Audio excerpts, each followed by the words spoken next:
Hi, food and tasty family ചാനലിലേക്ക് എല്ലാവർക്കും സ്വാഗതം.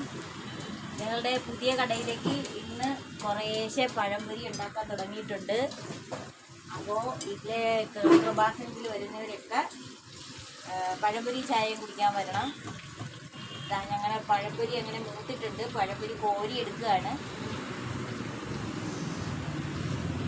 ഇനി അടുത്തതിട്ട് കൊടുക്കാം.